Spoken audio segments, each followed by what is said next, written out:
Mesdames et messieurs, bonsoir et bienvenue dans Kinshasa Direct, votre magazine sur Télé 50 qui analyse l'actualité tous les soirs avec des invités bien sélectionnés. Pour ce deuxième jour du mois d'avril en 2026, nous serons avec Maître Isaac Mukendi. Je précise Maître parce que, bien que connu, beaucoup plus populairement sous sa casquette de bourgmestre adjoint de la commune de Limete, il est aussi un avocat et nous avons besoin de son expertise, de sa lecture en tant qu'avocat, mais aussi jeune de l'UDPS sur la révision ou le changement de la Constitution. Pourquoi faudrait le faire? Est-ce qu'il faut le faire? Il sera là pour évoquer en première partie de ce Kinshasa Direct. Juste après, nous serons avec le député national élu de Monkonto, Célestin Engelemba. Lui viendra nous parler de ses vacances parlementaires. Il a parlé avec sa base électorale. Il y a des urgences, mais aussi semble-t-il qu'ils ont échangé autour de ce débat constitutionnel. Faut-il changer? Faut-il réviser? Faut-il rester sur place? Il va nous en parler dans ce Kinshasa Direct en deuxième partie. Mais avant, c'est jeudi et c'est Moïse Tchamala qui va présenter les grandes lignes de l'actualité que nous présentera Joël Iselona à 18h. Moïse, bonjour. Bonjour Christopher Ochokoum et bonsoir à vous mesdames et messieurs, place à l'actualité.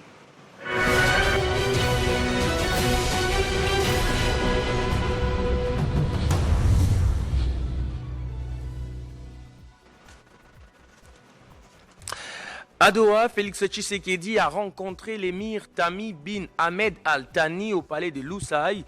Kinshasa exprime sa solidarité au Qatar face aux tensions régionaux, engagement commun pour la sécurité et la stabilité, renforcement de la coopération notamment économique et d'investissement. Les deux dirigeants ont également échangé sur des enjeux régionaux et internationaux majeurs. Et puis la déclaration officielle de la fin de l'épidémie des Mpox en RDC est intervenue ce jeudi après une baisse significative des cas sous le seuil d'alerte. C'est consécutif à la levée de l'urgence sanitaire. Les cas ont drastiquement chuté grâce aux mesures de riposte mises en œuvre, bien que l'épidémie persiste encore dans la province du Sankourou et du Kasaï. Et puis dans les médias en RDC, c'est jeudi 10 avril, la chaîne des télévisions Educ TV a inauguré son nouveau plateau. La cérémonie s'est déroulée en présence des autorités congolaises, notamment les ministres de la Communication et Médias Patrick Mouyaya et la ministre de l'Éducation nationale Raissa Malou, plusieurs professionnels et chevronnés de la presse, notamment Jean-Marie Kassamba, DG de l'Espace 50.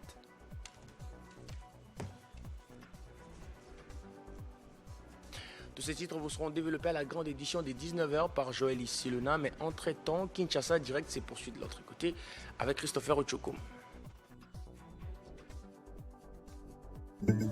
Retrouvez toute l'actualité en continu sur www.tele50.cd.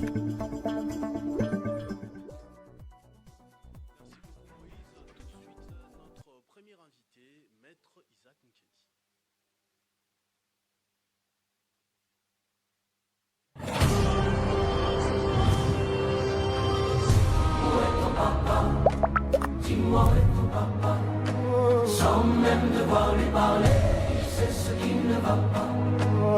Ah sacré papa, dis-moi où es-tu caché? Ça doit faire au moins 1000 fois que j'ai compté mes doigts. Hey. Où t'es papa, où t'es? Où t'es papa, où t'es? Où t'es papa, où t'es? Où t'es, où t'es papa, où t'es? Où t'es papa, où t'es? Où t'es papa, où t'es? Où t'es papa, où t'es? Où t'es, où t'es papa, où t'es? Hey. Où t'es?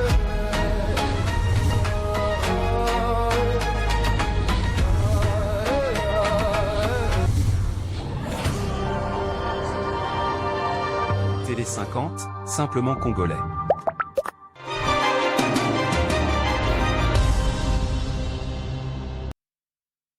C'est un habitué de la maison avec des analyses pertinentes. Vous savez que ce qui fait la une de l'actualité en ce moment, c'est peut-être les léopards, mais le débat sur la Constitution s'invite même dans la célébration de cette qualification en Coupe du Monde. Donc nous avons bien fait d'inviter pour vous un scientifique, mais aussi cadre du parti présidentiel, Maître Isaac Mukendi, à qui je redis bonsoir et bienvenue. Bonsoir, merci beaucoup Monsieur Christopher. Ça fait belle lurette qu'on ne s'est pas revu et je saisis l'occasion aussi pour féliciter nos léopards parce que vous avez commencé votre mot introductif par cela. Ça faisait 52 ans, ni moi, ni vous, ni tous qui sont en train de nous suivre en ce moment, peut-être même près de la moitié de notre population, n'avaient encore vécu cet événement et ils nous ont réalisé un exploit inimaginable qu'ils trouvent ici l'expression de toute notre reconnaissance en tant que peuple congolais. Alors je vais directement rebondir dans là. C'est vrai que j'aurais mieux aimé introduire ça de manière scientifique, mais comme je le disais tout à l'heure, lors de cette célébration pour cette qualification mondiale, on a entendu des voix monter, tant au niveau politique, je vais citer même un membre du gouvernement, Didier Boudimbo, depuis le Mexique, ou dans les rues, quelques motards, on a vu avec des flocages, Fachi, président éternel, Didier Boudimbo, tout droit Tina 3, non, la constitution doit être changée. On a même qui ont dit, pendant la célébration, la nuit là, quand le président a demandé le jour férié, ils sont allés écrire déjà la nouvelle constitution. Est-ce que cette euphorie peut occasionner ce changement de la constitution? Que pense l'UDPS? Je rappelle que vous parlez à la fois comme juriste, mais aussi cadre du parti présidentiel.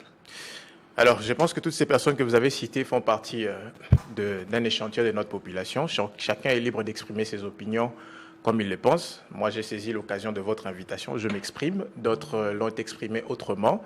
Et c'est une des libertés fondamentales garanties dans notre Constitution à l'article 23. Donc, chaque Congolais est libre de s'exprimer comme il se peut, mais dans les limites des textes légaux prévus. Dans l'article 23 de la Constitution actuelle. De la Constitution actuelle, voilà. Et donc, je ne sais pas limiter ou censurer les expressions de chacun, mais ça suscite quand même de l'intérêt puisque ça appelle à une réflexion. Et aujourd'hui, je réponds à votre invitation parce que il faut se le dire que le débat aujourd'hui à travers les médias sur cette question, il est quand même dénaturé. Chacun prend son côté le plus favorable, mais l'aspect scientifique ou l'aspect essentiel de la chose n'est pas tellement exploité. Et Télé 50 aujourd'hui, c'est distinct parmi les chaînes qui de manière très pertinente, reçoit des invités qui donnent un débat de fond sur soit le changement ou la révision de la Constitution. C'est une question existentielle et je pense qu'il faudrait que même ceux qui soutiennent et le changement et la révision de divers bords politiques qui soient, ou encore le maintien, mettent des bons acteurs au devant, parce que c'est un débat, comme je l'ai dit, existentiel pour notre nation. Donc il ne faudra pas que tout le monde se prenne ce plaisir de passer à la télé pour dire n'importe quoi sans pour autant donner les arguments de droit et surtout qui cadrent aussi avec la sociologie constitutionnelle ou même la chronologie constitutionnelle dans notre pays.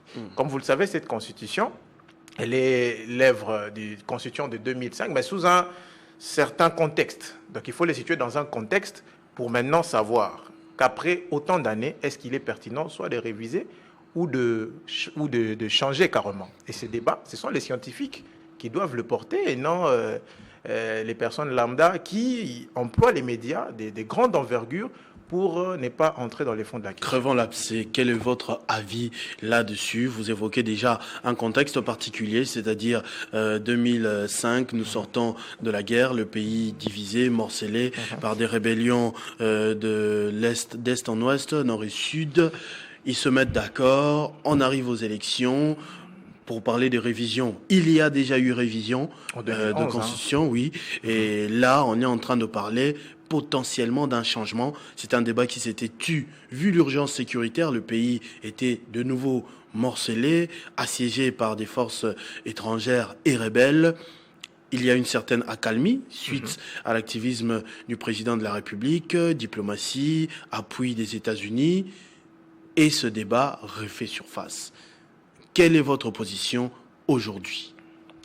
Alors, ce que je vais d'abord fixer comme verrou, c'est qu'il faudrait que ce soit un débat dépassionné, qu'on enlève les états d'âme, que ce ne soit pas un débat tabou, qu'on veuille ensorceler qui que ce soit ou qu'on pense que celui qui porte une telle question dans l'opinion serait enchantée. Non, c'est un débat qui d'ailleurs intéresse la jeunesse, parce que, suivant les statistiques bien établies et bien confirmées, c'est plus de 70% de notre population qui est en grande partie jeune. Et donc, qu'il soit question de changement ou de révision, les grands bénéficiaires, ce sont les jeunes que nous sommes. Donc les décisions d'aujourd'hui vont... Effectivement, nous devons nous inviter à ce débat, mais un débat dépassionné. Un débat, comme je l'ai dit, dépassionné, sans état d'âme. Pourquoi changement? Pourquoi révision? Et moi, je vais fixer un contexte historique, parce que, comme on l'a dit, l'histoire, c'est pour se référer aux faits passés, afin de mieux vivre dans les présents et préparer les futurs. De manière générale, comme je l'ai dit, ce débat, c'est un débat républicain. J'ai parlé ici de cette constitution actuelle qui garantit à son article 23 la liberté d'expression pour tout Congolais. Mais ça doit être un débat qui soit encadré dans les dispositions légales qui sont établies pour qu'il n'y ait pas de dérapage. Ça, c'est le tout premier point. Le deuxième point, il faudrait qu'il y ait le respect de la procédure. Qu'il s'agisse de la révision ou du changement, l'actuelle constitution prévoit les procédures légalement établies pour parler de révision. Là, je vois directement l'article 218 que je me passerai de lire, qui d'ailleurs situe qui peuvent être à l'initiative d'une révision constitutionnelle. On parle notamment du président de la République, le gouvernement après délibération au Conseil de ministres. Il y a également le Parlement, l'une des chambres du Parlement. Je vous partage une copie de la Constitution. Oui. Mais il y a aussi le souverain primaire qui est le peuple à travers la signature d'une pétition renfermant 100 000 signatures pour qu'un projet de révision puisse passer. Et donc, il n'est pas question de dire que l'actuelle Constitution ne prévoit pas de révision. Ça, c'est un tout premier point. Il faudra que... Mais il y a quand même quelques articles verrouillés. Notamment ces articles qui font débat au niveau de l'opposition. On se dit Félix Tshisekedi est arrivé, c'est pas son premier mandat, c'est son deuxième. Comment il peut remarquer les failles là seulement lors de son deuxième mandat, à quelques années de la fin, et on lui prête les intentions de vouloir se maintenir au pouvoir, ce qui ne serait pas une chose nouvelle dans le continent africain. Ce qui étonne, c'est surtout d'ailleurs les présidents qui partent. Ce ne sont que des intentions, comme on le dit. Je pense que le président Félix Antoine Tshisekedi est un républicain. Et ces débats, alors que lors des régimes d'attente, lorsqu'il était lancé dans l'opinion, nous, par exemple, qui sommes de l'UDPS, nous avons été traqués lorsque nous avons dit non à la modification constitutionnelle de 2011, qui d'ailleurs touchait un des points une des matières que vous qualifiez d'être verrouillée. On est passé du scrutin de 2 tours à un second tour, alors que dans l'esprit du constituant de 2006, il n'était pas question de toucher des matières qui étaient verrouillées. À l'époque, avec la révision de 2011, on est passé du scrutin majoritaire de 2 tours à un seul tour. On a touché un article verrouillé. Et c'est ce qui a causé notamment plusieurs dérives et plusieurs crises de légitimité, parce que notre leader datant, le feu Étienne Tshisekedi Wamulumba, s'est revendiqué président, parce qu'effectivement, nous avions gagné. Mais puisque c'était, comme on le disait, comment on appelle ça, ces procédés dans le foot, lorsque vous marquez et puis les matchs se terminent. But en or.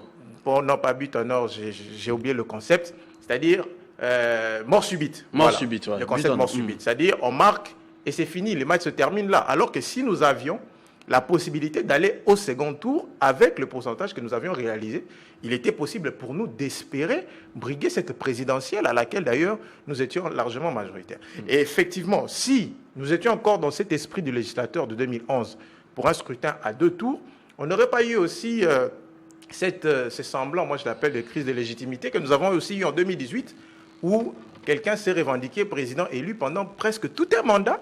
Alors que si nous avions cette possibilité d'avoir un écart minime un scrutin, quand même, effectivement, si nous avions un scrutin à 2 tours, eh ben, il aurait eu l'occasion de se représenter pour un second tour pour faire voir si effectivement il avait reçu l'assentiment de tout notre peuple. Et donc, depuis cette révision de 2011, à mon sens, je pense que l'ordre constitutionnel a été troublé. Nous ne sommes plus restés dans l'esprit même de l'accord global et inclusif signé en 2002 qui demandait à ce que des matières telles que le principe du suffrage universel ne soit pas touché. Mais vous savez qu'à l'époque, on avait relevé une raison, c'est-à-dire 2 tours, ça vous coûte énormément d'argent. On est là à un tour. Les élections qui ont consacré Félix Tshisekedi président de la République pour le 2e mandat ont connu des problèmes graves au niveau d'organisation. En 2006, on a voté sur 7 jours, on a dépensé plus d'1 milliard. En 2006, il y a eu des élections à 2 tours. Il y a eu des élections à 2 tours. Et ça a fait dépenser Pourquoi beaucoup d'argent. Ça a changé? Non, mais je pense que c'est un processus démocratique qui est inclus et consacré dans la Constitution. Je pense que le constituant, alors qu'il voulait, le constituant original, alors qu'il voulait que cette situation juridique soit ainsi, eh bien, on a pesé toutes les conséquences possibles. Donc, il n'était pas question de dire que non, nous avons révisé parce qu'il y avait des problèmes d'argent. En 2018, comment est-ce qu'on a organisé les élections? On a dit que le Congo avait suffisamment de moyens pour pouvoir organiser les élections de 2018, bien que nous étions aussi partis dans un contexte de glissement. Et donc, pour moi, je considère que l'ordre constitutionnel de 2006 a été troublé, et donc nous ne sommes plus dans l'esprit du législateur, parce que cette constitution, en 2005, lorsqu'elle a été votée au référendum, c'était pour taire les crises de légitimité. Mais aujourd'hui, 20 ans après, nous avons ces mêmes crises de légitimité qui ont notamment été bouleversées par des glissements, notamment le glissement de 2016, la révision de 2011 qui a supprimé le scrutin. Je pense qu'il est temps qu'on puisse... Donc on a déjà craché sur le pacte, le pacte national. Mais à part ce trouble-là que vous signalez de 2018 et 2011, qu'est-ce que vous reprochez à la Constitution actuelle? Je vais me permettre de citer des ténors du pouvoir actuel, tels qu'André Mbata, qui parlait de la meilleure Constitution du monde. Vous-même, vous le dites, vous avez manifesté pour que l'on ne bouge pas cette Constitution en 2015. Vous étiez même, comment vous avez dit tout à l'heure le terme, brimé, traqué, voilà, traqué. Brûlé même vif. Voilà, à cause de cela. Certains de nos combattants ont perdu la vie. Mais est-ce que ça ne serait pas craché aujourd'hui sur la vie de ces combattants-là qui ont perdu la vie quand vous voulez revenir sur votre position initiale? Non, je ne pense pas. Et d'ailleurs, j'aimerais encore fixer une chose, parce que l'on pense que l'UDPS, puisqu'elle revendique soit la révision ou s'introduit dans ces débats, c'est que l'idéal pour nous serait de se pérenniser. Non. Je vous rappelle que lors du référendum de 2005, l'UDPS a voté non à cette constitution. Je vous rappelle, pour ceux qui connaissent l'historique, et encore, je rappelle à l'opinion que l'UDPS, en tant que parti politique en 2006, n'avait pas participé aux élections de 2006 parce que, n'ayant pas déjà concédé à cette constitution qui organisait un certain ordre institutionnel. Et en 2006, nous n'avons pas participé à ces élections.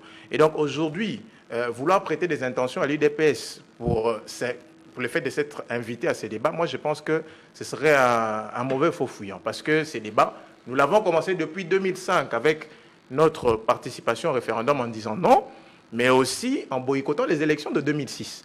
Et donc, il y avait un problème. Mais puisque c'était une initiative démocratique, il fallait conquérir le pouvoir, obtenir l'alternance démocratique et s'inviter maintenant au débat. Puisque vous parlez de ce dont on reproche parce que vous êtes quand même aussi un gestionnaire, vous avez une portion de pouvoir de l'État comme outil de gestion au quotidien. Qu'est-ce que la Constitution vous a fait du mal? À quel moment vous vous êtes retrouvé bloqué, par exemple, au niveau de la gestion de la commune de Limité? Bon, ne résumons pas seulement la gestion de l'État à la commune de Limité. Aujourd'hui, je parle en tant qu'acteur politique, analyste. C'est vrai que je suis membre de l'UDPS. Je ne parle pas au nom de la Ligue des jeunes parce que je n'ai pas été mandaté, mais en tant que Congolais, j'ai ce droit de m'exprimer sur ce que je pense en tant que juriste. Je vous prends l'exemple de cet événement qui s'est tenu au Kwilu, la conférence de gouverneurs, où vous avez vu toutes nos autorités provinciales défiler. Je ne sais pas si l'opinion a aussi analysé comme moi que l'on a senti une certaine dépendance des institutions provinciales au gouvernement central. Pourquoi? Parce qu'en 2006, l'actuelle Constitution a consacré un certain découpage des démembrements des provinces, où l'on a quitté de 11 provinces jusqu'à 26 provinces. Et certaines provinces se sont retrouvées dépouillées du centre d'approvisionnement ou des chefs-lieux et devraient se reconstituer d'une certaine manière. Et puisque ces provinces n'ont pas assez de ressources, n'ont pas assez de moyens, et d'ailleurs les mécanismes constitutionnels prévus, celui de la Caisse nationale des péréquations qui n'a jamais été activé pour que l'on puisse équilibrer les richesses entre les provinces, cela n'a toujours pas été fait, vous avez senti que nos provinces dépendent essentiellement du gouvernement central, pour la plupart. La plupart, pour certaines qui ont encore des redevances minières ont peut-être pu s'en sortir, mais pour la plupart, ils n'ont que loué les initiatives du gouvernement central pour appuyer les provinces. Je vous prends l'organisation institutionnelle, par exemple la formation de notre gouvernement. Vous voyez tout le temps que ça nous prend. Identifier une majorité parlementaire, si la majorité n'y est pas là, désigner un informateur qui va prendre le temps, et puis la formation du gouvernement. C'est un processus démocratique, mais ça nous prend du temps. Surtout au vu du nombre de mandats qui est fixé pour un président de la République. Je vous prends encore un autre cas. Vous avez des problèmes qui nous rongent tout autour, tous les jours. Nous le suivons d'ailleurs dans votre média. Lorsque nos populations se plaignent, quels sont les plaidoyers? Donc l'on résume la solution à tous les problèmes des Congolais à la seule action du président de la République. Or, nous savons que la machine, c'est le gouvernement, à travers justement le Premier ministre, qui est donc le patron de l'exécutif gouvernemental. Donc vous voyez que même dans la pensée, le régime politique qui est démise, celui qui est semi-présidentiel, effectivement, parce qu'il y a un dualisme dans l'exécutif, le président de la République et le Premier ministre, mais l'on résume tout à la tête du président de la République. Même lorsqu'il y a des failles de gestion dans les provinces, dans les entités territoriales décentralisées, même à Limité où je suis, eh bien, le seul comptable à la fin, c'est qui? C'est un président de la République, parce que 5 ans durant, c'est lui qui est le seul comptable devant le peuple lors des élections. Alors que chacun a sa part de mais est-ce que cette répartition des tâches, justement, n'est pas favorable à nous éviter le basculement vers un régime totalitaire, c'est-à-dire un tout-puissant qui dit tout? Mais c'est quoi une constitution? La constitution, c'est l'âme d'un peuple. Le peuple doit décider ce qu'il veut réellement. Mais si la pensée du peuple est en contradiction avec ce qui se vit, il y a un problème. Il faut que l'on se pose des questions. Parce que nous savons que l'action gouvernementale est pilotée par le Premier ministre ainsi que tous les membres du gouvernement. Mais pourquoi l'on recourt toujours au président de la République? Pourquoi l'on ne recourt pas au Parlement? Pourquoi l'on ne recourt pas aux autres institutions qui doivent jouer aussi leur part d'action? Je vous prends un autre cas, celui des exécutifs provinciaux. Je vous prends le cas de la province du Sankourou, qui aujourd'hui vit une certaine ingouvernabilité légendaire. Je ne prête pas des intentions, je ne vais pas rentrer dans les actes de gestion de gouverneurs, mais aujourd'hui, le président de la République est dans l'incapacité de prendre, ne serait-ce que des mesures conservatoires à l'endroit d'un gouverneur qui, lui, représente le gouvernement, le pouvoir central en province. Et donc, c'est tous ces problèmes qui montrent qu'effectivement, nous devons réfléchir. Moi, je ne pense pas directement vers la révision ou le changement, mais il faut que nous puissions réfléchir essentiellement. Nous, les jeunes, nous qui sommes de la communauté juvénile, nous devons poser une réflexion objective et pour que nous puissions déduire si effectivement il y aura une possibilité de révision ou de changement. Et s'il y a révision, il faudrait que cela respecte une certaine procédure légale. Il y a notamment la loi référendaire qui est une loi de 2005 qui s'était assignée un certain nombre de missions qui aujourd'hui n'est pas à jour parce que la mission de 2005 était celle d'adopter une constitution de 2006. Mais cette loi référendaire doit être modifiée. J'ai même vu un député national qui a déposé une proposition de loi dans ce sens. Il est de notre parti politique. Et donc, c'est toutes ces choses qui vont inviter tout le monde à discuter sur cette question. Donc moi, aujourd'hui, la voix que je porte, c'est celui de dépassionner les débats. Que l'on ne se prête pas des intentions, comme pour dire que si l'on veut changer ou réviser, c'est pour pérenniser dans une certaine durée le fait que les partis UDPS se maintiennent au pouvoir ou ainsi de suite. Donc il faudrait que nous dépassionnons les débats et que nous réfléchissons essentiellement. Donc voilà un peu ce que mais moi comprenez quand même, quand on regarde dans les débats télévisés, vous avez bien fait de préciser au départ ici que c'est une question qu'on ne devrait pas laisser à n'importe qui, mais quand on regarde l'attitude des cadres du pouvoir, on sent une certaine provocation quand même dans la manière d'agir, que l'opposition est faible de toutes les façons. On va faire ce qu'on pourra faire. Selon vous? L'opposition forte de mémoire, l'opposition forte qui est restée dans la tête, c'était l'UDPS qui aujourd'hui est au pouvoir. On n'a pas encore connu une opposition à la hauteur des actions de l'UDPS, en tout cas pas jusque-là. Bon, je pense que c'est au peuple de juger des actions de l'opposition ou pas. Mais moi, je pense que ici, mon mot ou la discussion que moi je voudrais porter, c'est autour de ces débats qui persistent encore dans l'opinion. C'est celui du changement de la révision. Moi, j'appelle qu'on puisse dépassionner les débats surtout parmi nous les jeunes. Que l'on ne pense pas parce que sur le bourgmestre adjoint de la commune d'Elmété s'est pointé sur Télé 50 pour venir dire son mot sur cette question, c'est que notre idéal serait celui de se pérenniser au pouvoir. Non, ce n'est pas celui-là. Donc que l'on puisse dépassionner parce qu'effectivement, il y a des choses qui ne marchent pas sur le plan institutionnel. Et on ne peut pas interdire aux Congolais de réfléchir. Je vous prends un autre point. Lorsque vous lisez l'article 1er de notre Constitution, il est dit que l'État congolais est un État laïque. Mais lorsque vous allez dans l'exposé des motifs, même dans le préambule de notre Constitution, je crois que c'est dans le préambule, l'on vous dit que nous, le peuple, devant Dieu et devant les hommes. Or, la laïcité, il y a aussi ceux qui ne croient pas en Dieu.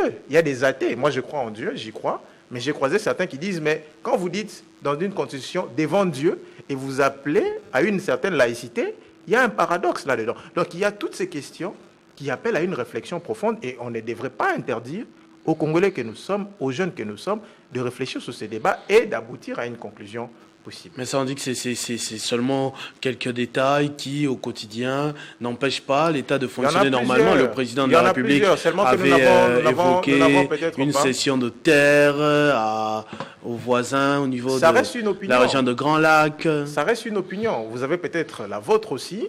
D'autres encore parleront de la question de la nationalité, qui aujourd'hui est une exclusive, telle que consacré à l'article 10 de notre Constitution. Moi, j'ai discuté avec certains de nos compatriotes qui sont à l'étranger, mais ils se disent, pourquoi on ne devrait pas ouvrir la brèche de la double nationalité? Ce sont des Congolais qui réfléchissent.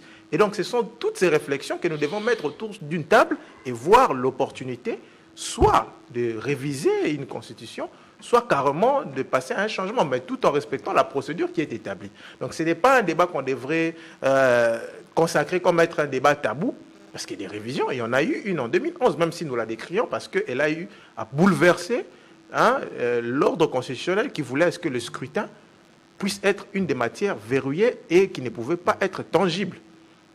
Voilà.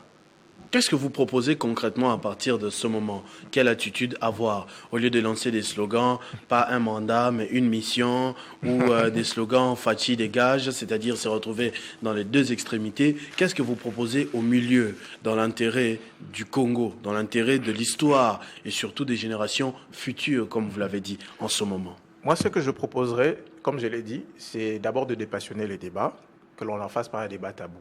Que l'on ne pense pas que si ce débat est ramené dans l'opinion, c'est qu'une certaine frange voudrait s'éterniser au pouvoir. Non, la Constitution, elle est l'œuvre du peuple. Le peuple a voté un projet de Constitution en 2005. Si aujourd'hui l'on soumet cette question au débat et qu'il faille que le peuple intervienne, qu'on laisse le peuple intervenir. Parce que c'est le souverain primaire. C'est le peuple qui consacre tout. Et donc, ce que moi je pourrais conseiller, c'est que le débat doit être dépassionné, mais que les acteurs politiques aussi, y compris même de mon parti politique, que l'on mette en avant, et tous ceux qui soutiennent soit la révision, soit le changement, ou qui sont contre toutes les propositions possibles, qui mettent en avant ceux qui peuvent réfléchir objectivement et que l'on dégage une réflexion qui sera finalement soumise au souverain primaire et que le souverain primaire puisse décider parce que le pouvoir lui appartient. Donc voilà un peu la réflexion que moi je pourrais porter et que le débat se poursuive. Maître Isaac Mukendi, merci en tout cas de votre pertinence, de votre hauteur, surtout. Comme d'habitude. Ouais. Et je remercie Télé 50. Je vous demanderai vraiment de rester sur cette subtilité parce qu'aujourd'hui les chaînes de télévision, c'est tout et n'importe quoi. Que ceux qui s'inviteront ici, qui puissent porter des arguments. Oui, vous êtes pour la révision de la Constitution. Qu'est-ce que vous pensez? Si vous êtes pour un changement, qu'est-ce qui pourrait occasionner les changements? Parce que pour certains qui penseraient que l'ordre constitutionnel de 2006 a été sérieusement bouleversé avec plusieurs péripéties que j'ai relatées ici. Aujourd'hui, je parle même de certains dysfonctionnements institutionnels que l'on remarque. Est-ce que cela pourrait soit amener à un changement, à une révision? Donc que les débats s'invitent et que les débats l'emportent et que l'on soumette la question au souverain primaire qui va en décider finalement. Très bien, merci dans les procédures établies. Merci d'avoir répondu à notre invitation et d'avoir apporté de la matière très objective à ce débat qui fait rage en ce moment dans tout le pays. On va souffler le temps de prendre notre deuxième invité pour clôturer ce Kinshasa Direct.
Télé 50, simplement congolais.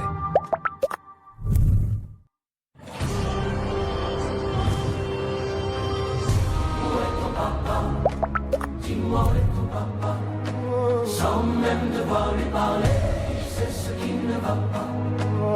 Ah sacré papa, dis-moi où es-tu caché?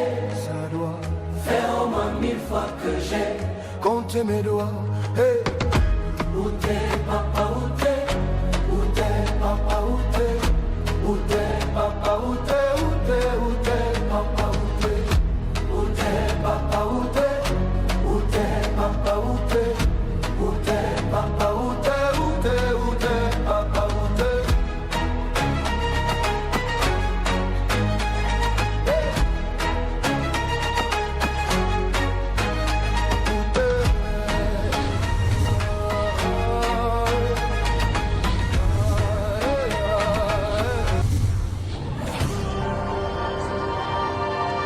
Télé 50, simplement congolais.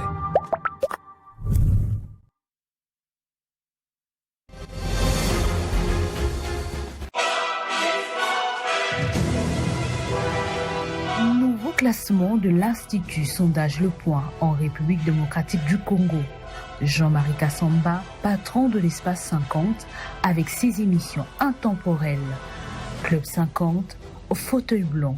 JMK Today garde le sommet de la presse comme journaliste le plus suivi en RDC, crédité des 70% d'opinion publique. Deux autres journalistes de Télé 50 parmi les top 10 du hit parade des journalistes de haute facture. Arlette Boutella est classée dans le top 10 de journalistes leaders avec Ça fait débat et Christopher Ochokoum, toujours meilleur. 50 bonjours reste la deuxième tranche matinale la plus suivie. Télé 50, simplement congolais.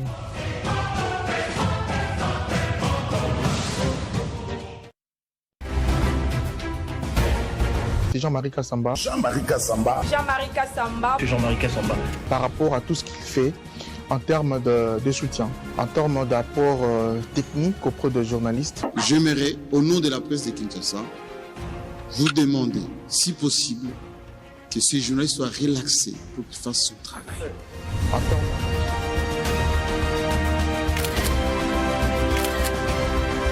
Moussala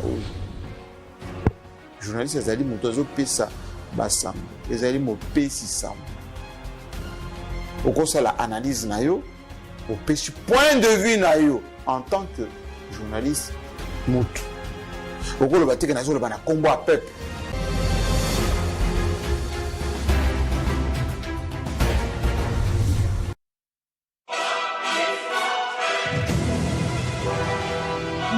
Classement de l'Institut Sondage Le Point en République démocratique du Congo. Jean-Marie Kassamba, patron de l'espace 50, avec ses émissions intemporelles. Club 50, au fauteuil blanc. JMK Today garde le sommet de la presse comme journaliste le plus suivi en RDC, crédité des 70% d'opinion publique. Deux autres journalistes de Télé 50 parmi les top 10 du hit parade des journalistes de haute facture. Arlette Boutella est classée dans le top 10 de journalistes leaders avec Ça fait débat et Christopher Ochokoum, toujours meilleur. 50 bonjours reste la deuxième tranche matinale la plus suivie. Télé 50, simplement congolais.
Tous les matins de 8h à 11h, prenez rendez-vous avec vos journalistes animateurs télé préférés pour la grande matinale de votre chaîne. 50 bonjour, c'est de la musique, de la bonne humeur, de l'information en bref et c'est l'animé sur la toile à mode relax et des invités en plateau. De lundi à vendredi, 50 bonjour, c'est votre compagnon d'avant-midi sur Télé 50.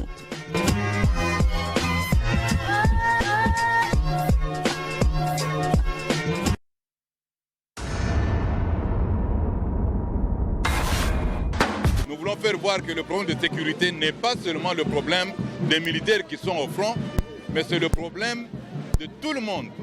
Une bougie peut illuminer la nuit. Un sourire peut bâtir tout un empire. Il y a toi, il y a moi, personne n'y croit, mais l'amour fait d'un fou un roi. Et si tu m'ignores, je me battrai encore et encore. C'est ta love story, c'est ta love story, c'est l'histoire d'une vie, love story.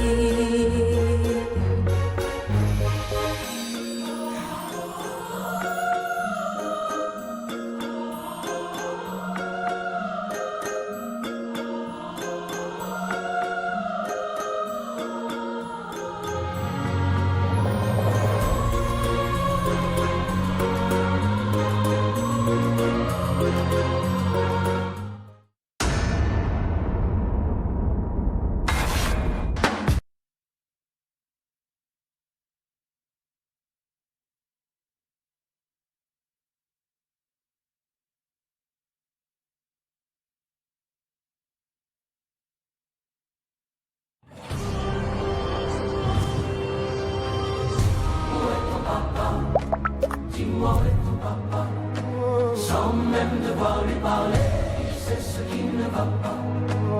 Ah sacré papa, dis-moi où es-tu caché? Ça doit faire au moins 1000 fois que j'ai compté mes doigts. Hey. Où t'es papa, où t'es? Où t'es papa, où t'es? Où t'es papa, où t'es? Où t'es, où t'es papa, où t'es? Où t'es papa, où t'es? Où t'es papa, où t'es? Où t'es papa, où t'es? Où t'es, où t'es papa, où t'es?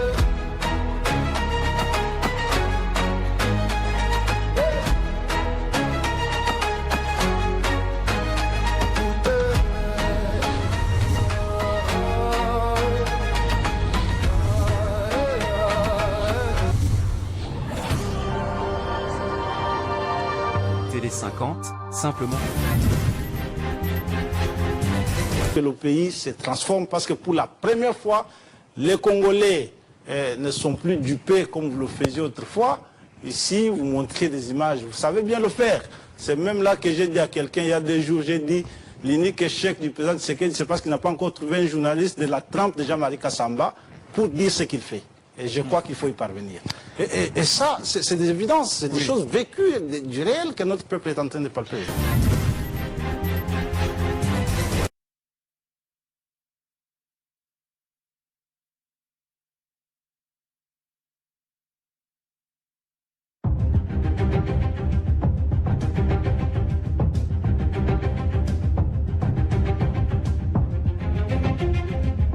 L'humain se doit d'être le gardien de la nature et non son propriétaire, dit-on. Et oui, car un environnement assaini protège contre les maladies, surtout celles infectieuses et chroniques. Mesdames, Messieurs, bonjour et merci de renouveler votre confiance à votre émission. Et j'ai l'honneur de vous présenter encore une nouvelle fois en cette année 2026. Le magazine Environ 50 est une émission qui vous donne la possibilité de s'exprimer sur toutes les questions qui vous tiennent à cœur, essentiellement liées à l'environnement.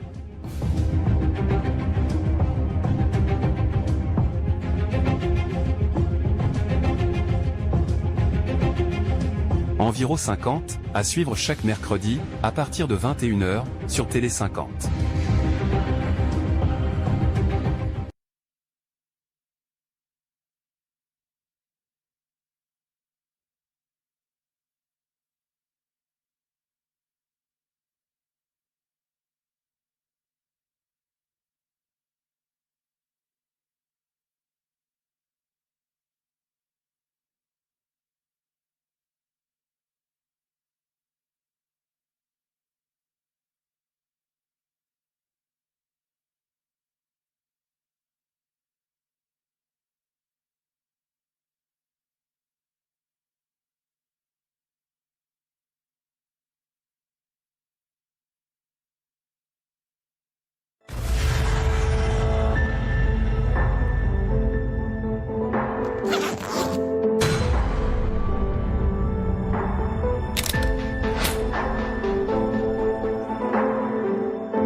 Télé 50, simplement congolais.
« 24 heures sur 24, Télé 50 vous fait suivre l'évolution du monde, car l'actualité ne s'arrête jamais. Nos équipes rédactionnelles et techniques sont chaque jour à pied d'œuvre pour remettre à jour sur nos différentes plateformes et digitales de diffusion d'informations. Télé 50, nous sommes sur www.télé50.cd, sur Facebook, télé50.cd, Twitter, Télé 50, Instagram, Télé 50 officiel, TikTok, Télé 50 et YouTube, Banamboka Congo. Télé 50, à chaque instant avec vous, sur tous vos écrans, à portée de main.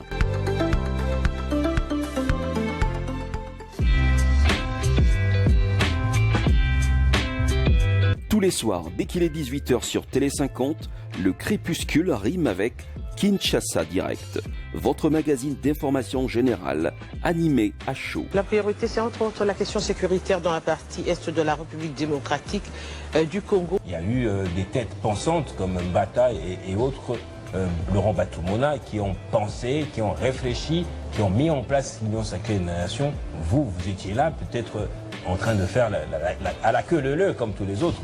Kinshasa Direct, les sujets d'actualité les plus saillants de la journée sont vivement abordés avec dextérité. Personne ne se préoccupe des questions d'intérêt communautaire pour lesquelles nous nous sommes mis d'accord. Est-ce que les Congolais ont la même lecture de la situation de ce pays? L'Est compose la grande partie, la majorité du politique en RDC. Kinshasa Direct, nous sommes réellement en direct sur Télé 50.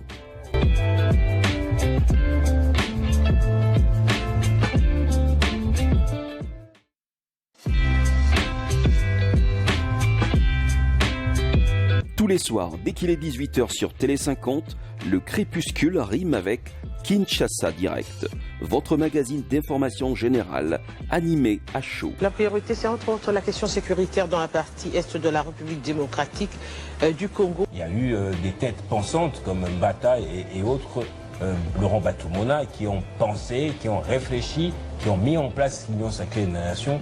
Vous étiez là, peut-être en train de faire à la queue leu comme tous les autres. Nous avons commencé ce travail de conscientisation ou d'approcher les jeunes depuis 2019. Nous avons quand même de l'expérience. Kinshasa Direct, les sujets d'actualité les plus saillants de la journée sont vivement abordés avec dextérité. Personne ne se préoccupe des questions d'intérêt communautaire pour lesquelles nous nous sommes mis d'accord. Est-ce que les Congolais ont la même lecture de la situation de ce pays?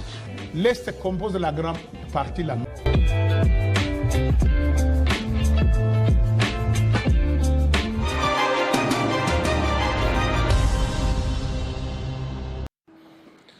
Voilà, nous de retour sur ce plateau pour clôturer. C'est Kinshasa Direct qui a essentiellement abordé des questions sur le débat actuel, les plus houleux en tout cas, qui soit sur le changement ou la révision ou encore le maintien de la constitution actuelle. Vous avez suivi Maître Isaac Mukendi.